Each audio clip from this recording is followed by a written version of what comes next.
Ya, alhamdulillah kita perantau Minang sedunia bersepakat dan berkomitmen insya Allah membantu pembelian ya properti Surau Sydney Minang ya, Surau Minang. Surau. Kedal nama Surau Minang. Surau Minang. Mulai dari sekarang kita akan mencoba mensosialisasikan ke seluruh orang Minang sedunia untuk mensupport program ini yang sangat bagus ini, program dunia akhirat ini. Adalah Profesor Dr. Fasili Jalal berkomitmen menjadi salah satu pendiri ya dengan donasi 1.000 ya, donasi $1.000 sebagai anggota pendiri. Sebagai anggota pendiri ekuivalen 10 juta ya, 10 juta lebih kurang. Tambah tadi untuk biaya operasional tadi. Tambah Dari juga 200 orang ya. Ya supaya paketnya itu kan.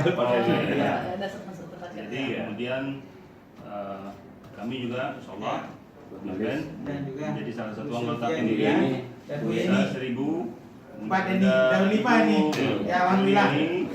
Wakil Bendahara Minang Diaspora Network Global, Uni Silvi Jarjus Usman sebagai pendiri MDN. Dan pendiri Surau juga Bu ya? Iya, pendiri juga. Jadi ada 4 ya, sama Pak Denny. Ya, alhamdulillah nih. Denny Azhari Latif. Jadi Abang saya, Bang Andung ya. Jadi, Iya. namanya Latif ya. Jadi alhamdulillah dalam rapat hari ini sudah terkumpul 5.000 ya komitmen bersama. Terima kasih.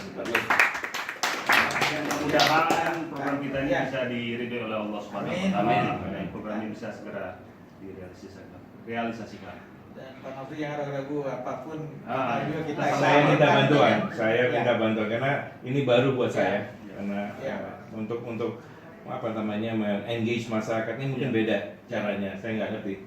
Insya Allah kalau bisa bantuan. Nah, pertanyaan mungkin masalah perizinan nggak mudah untuk surau ini. Makanya kita community center, community center yang kita lakukan, bukan surau, community center. Jadi kita nggak bisa Jumat, sholat Jumat nggak bisa. Tapi kalau community center ada sisi keagamaan boleh. Boleh. Boleh, gitu lah. Tapi kalau Jumat,